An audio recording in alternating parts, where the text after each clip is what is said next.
It has been reported that Republican Congresswoman of New York, Elise Stefanik, is planning to run against Kathy Hochul for New York governor in 2026.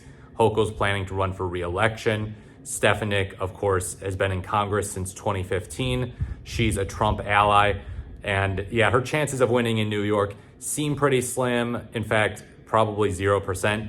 But there are some weird signs that we've seen, like Republicans doing better in New York than usual. Weirdly, in the 2022 election, which was expected to be a red wave and did not turn out to be a red wave, Republicans did a little bit better than usual there. A little bit better than usual. Lee Zeldin, the Republican challenger to Kathy Hochul, still lost. Lee Zeldin's entire campaign was basically just pointing and screaming, "She supports crime, she supports crime, she's soft on crime."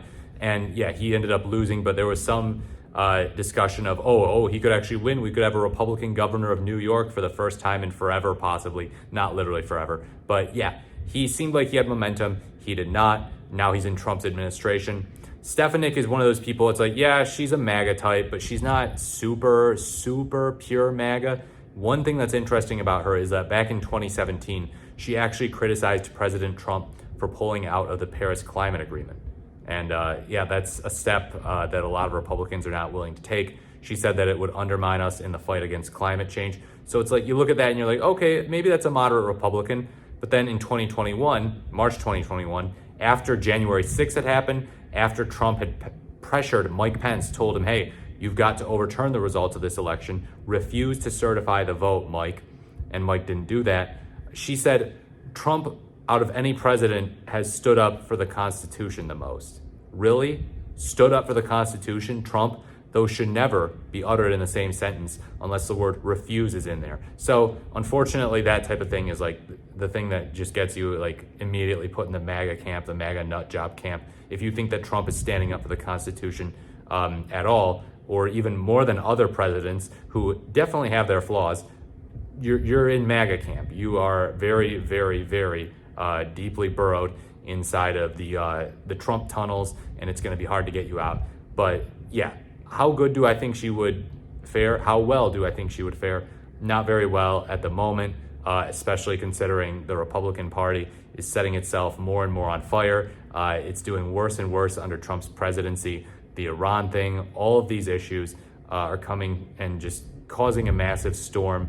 There are a lot of divisions in the Republican Party now between guys who purport to be more anti-war and guys who are like, oh yeah, we need a strong place for America in the world and Israel's our greatest ally. And yeah, we need to stand up for Israel. So I don't know. I just see too much civil war in the Republican Party preventing someone like her from winning. I think there would be some Republicans who would be like, oh, she's a boring moderate. We don't want her to win. But that maybe they'd say, oh, we take her over Kathy Hochul.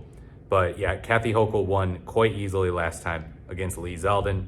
She debated him. She came out on top. So I don't see Stefanik performing overly well or even perhaps better than Zeldin, because this is a midterm year that's during the first 2 years of Trump's second term, and those tend to be a bloodbath for the party in power.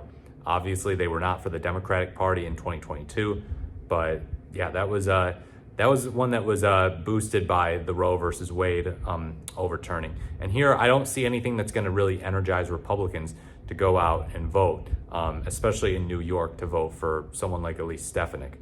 Also, let's face it, the election of Zoran Mamdani definitely shows the strength of progressivism in New York. And I know that was within the city and not the state, but still, are people really going to be like, oh yeah, no, let's go hard Republican? I think the city of New York is going to very strongly rebel against Elise Stefanik and the Republican Party. Electing Zoran Mamdani would be like, hey, perfect way of showing that, and showing that they're done with Cuomo, who's a more conservative Democrat. Some people call him Diet MAGA, just a very establishment, very much career politician type guy, an elitist, a guy who's endorsed by people like Bill Clinton, Michael Bloomberg. Yeah, so not a good look at all, funded by MAGA billionaires as well. So I would say the Democratic base in New York has become more progressive. They've become more progressive over the years, and so that will not look good for Elise Stefanik. But yeah, just an update on the 2026 races that we're going to start to see. It's not 2026 yet, but we're halfway done with 2025, basically.